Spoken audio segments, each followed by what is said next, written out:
Welcome to tasty Tamil foods. இன்றைக்கி நம்ம சேனலில் பார்க்க போகிற ரெசிபி என்னென்னா சிக்கன் பெப்பர் கிரேவி. இந்த சிக்கன் பெப்பர் கிரேவி வந்து உங்களுக்கு எல்லா விதமான ரைஸ், சப்பாத்தி, தோசை இது கூடலாம் வச்சு சாப்பிட்டா ரொம்ப சூப்பராக இருக்கும். இப்போ வாங்க இதை எப்படி செய்கிறதுன்னு பார்க்கலாம். அதுக்கு முன்னாடி நம்ம சேனலை நீங்கள் இதுவரையே சப்ஸ்கிரைப் பண்ணலன்னா சப்ஸ்கிரைப் பண்ணிக்கோங்க. அப்படியே பக்கத்தில் உள்ள பெல் பட்டனையும் கிளிக் பண்ணிக்கோங்க. அப்போ தான் நான் போடுற வீடியோஸ்லாம் உடனே உங்களுக்கு தெரிய வரும். இப்போ இந்த சிக்கன் பெப்பர் கிரேவிக்கு என்னென்ன பொருட்கள் தேவைன்றதை பார்க்கலாம். 1/2 கிலோ சிக்கன் எலும்போடு எடுத்திருக்கேன். 1 இன்ச் பட்டை, 3 கிராம்பு, 2 ஏலக்காய், மிளகு 2 டீஸ்பூன், சீரகம் 1 டீஸ்பூன், சோம்பு 1/2 டீஸ்பூன்,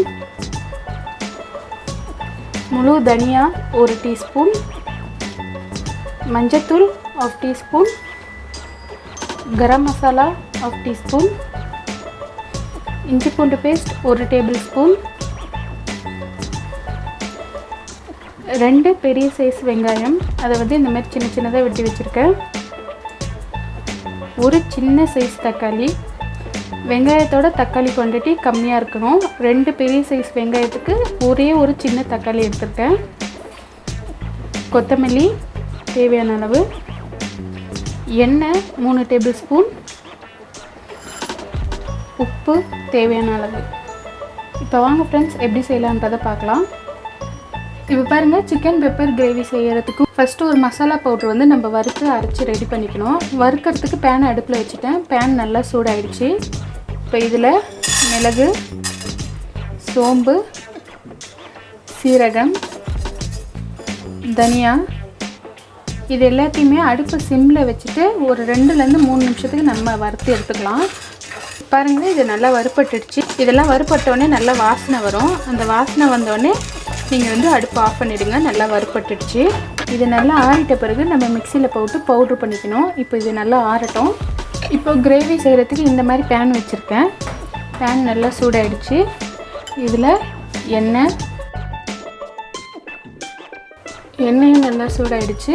இப்போ பட்டை, கிராம்பு, ஏலக்காய்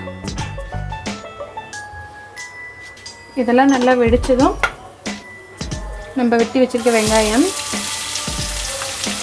வெங்காயத்தை சேர்த்துட்டு வெங்காயம் வந்து நல்லா வதங்கணும். நல்லா கலர் மாறணும். அது வரையும் வதக்கிக்கலாம். பாருங்கள், இப்போ வெங்காயத்தை வந்து நல்லா இந்த அளவுக்கு வதக்கிக்கணும். பாருங்கள், கொஞ்சம் கலர் மாதிரி இருக்குது, லைட்டாக ப்ரௌனாக இருக்குது. இந்த அளவுக்கு நல்லா வதக்கிக்கோங்க. இப்போ இதில் இஞ்சி பூண்டு பேஸ்ட்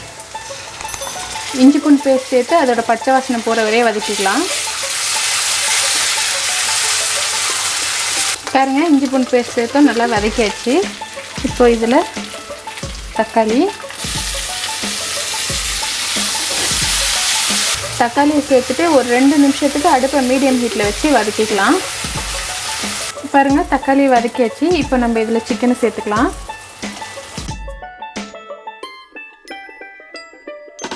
சிக்கனை சேர்த்துட்டு ஒரு வாட்டி மிக்ஸ் பண்ணிக்கோங்க. பாருங்கள், இப்போ நல்லா மிக்ஸ் பண்ணியாச்சு. இப்போ இதில் மஞ்சத்தூள் சேர்த்துக்கலாம். மஞ்சத்தூள் சேர்த்து நல்லா மிக்ஸ் பண்ணிக்கோங்க. பாருங்கள், மஞ்சத்தூள் சேர்த்து நல்லா மிக்ஸ் பண்ணியாச்சு.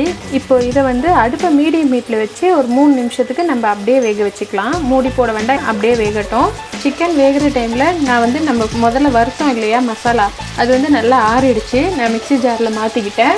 இப்போ இதை பவுட்ரு பண்ணிக்கணும். நல்லா நான் பவுட்ரு பண்ணிட்டு வந்து காட்டுறேன். இப்போ பாருங்கள், இந்த அளவுக்கு நல்லா பவுட்ரு பண்ணிக்கணும்.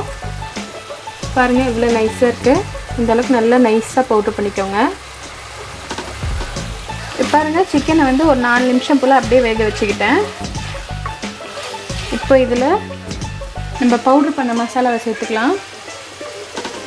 அப்படியே ஃபுல்லாக சேர்த்துக்கோங்க. கரெக்டான குவான்டிட்டியாக இருக்கும். அது 1/2 kg சிக்கனுக்கு கரெக்டாக தான் நான் அரைச்சிருக்கேன். கரெக்டான குவான்டிட்டியாக இருக்கும். அது அந்த மசாலாவை அப்படியே ஃபுல்லாக சேர்த்துக்கோங்க. இப்போது கரம் மசாலா, இப்போ தேவையான அளவு உப்பு, இது எல்லாத்தையும் சேர்த்து ஒரு வாட்டி நல்லா மிக்ஸ் பண்ணிக்கோங்க. இப்போ நல்லா மிக்ஸ் பண்ணியாச்சு. இப்போ இதில் நம்ம தேவையான அளவு தண்ணி சேர்த்துக்கலாம். ரொம்ப நிறைய சேர்த்துக்க வேண்டாம். கிரேவி கொஞ்சம் திக்காக இருந்தால் தான் நல்லாயிருக்கும். அதனால் பார்த்து சேர்த்துக்கோங்க. இப்போ பாருங்கள், நான் ஒரு பெரிய கிளாஸில் ஒரு பாதி கிளாஸ் போல் தண்ணி சேர்த்துருக்கேன். தண்ணி சேர்த்துட்டு நல்லா மிக்ஸ் பண்ணிக்கோங்க. இப்போ இருங்க தண்ணி ஊற்றி நல்லா மிக்ஸ் பண்ணியாச்சு. இப்போ அடுப்பை மீடியம் ஹீட்டில் வச்சு இதை மூடி போட்டு ஒரு 15 நிமிஷத்துக்கு நம்ம வேக வச்சுக்கலாம். சிக்கனை வேகட்டும். இப்போ பாருங்கள் ஒரு 8 நிமிஷம் போல் ஆயிருக்கு. அப்படியே விடக்கூடாது. 15 நிமிஷத்துக்கு நடுவில் ஒரு வாட்டி திறந்து நல்லா மிக்ஸ் பண்ணி விடணும். இப்போ நல்லா மிக்ஸ் பண்ணி விட்டுக்கலாம் இதை. இப்போது இதில் கொத்தமல்லி சேர்த்துக்கலாம். கொத்தமல்லி சேர்த்து நல்லா மிக்ஸ் பண்ணி விட்டுக்கோங்க. இப்போது இன்னொரு 5லேருந்து 7 நிமிஷத்துக்கு இது வேகட்டும். இப்போ பாருங்கள் இன்னொரு 7 நிமிஷம் போல் நல்லா வேக வச்சுக்கிட்டேன். பாருங்கள் எண்ணெயெல்லாம் எப்படி வந்து மேலே தெரியுது. இந்த மாதிரி மேலே வரணும். கிரேவியும் வந்து இந்த அளவுக்கு திக்காக இருக்கணும். ரொம்ப தண்ணியாக ஆகிடக்கூடாது, ரொம்ப திக்காகவும் இருக்கக்கூடாது. இதுதான் கரெக்டான பதம் கிரேவி. இப்போது சிக்கன் பெப்பர் கிரேவி ரெடி ஆயிடுச்சு. அவ்வளோதான் ஃப்ரெண்ட்ஸ். இந்த சிக்கன் கிரேவி ரெசிபியை உங்கள் வீட்டில் ட்ரை பண்ணி பாருங்கள். இந்த ரெசிபி உங்களுக்கு பிடிச்சிருந்ததுன்னா நம்ம சேனலுக்கு கமெண்ட் பண்ணுங்கள், லைக் பண்ணுங்கள், மறக்காமல் உங்கள் ஃப்ரெண்ட்ஸ்க்கெலாம் ஷேர் பண்ணுங்கள். Thank you friends. பாய்.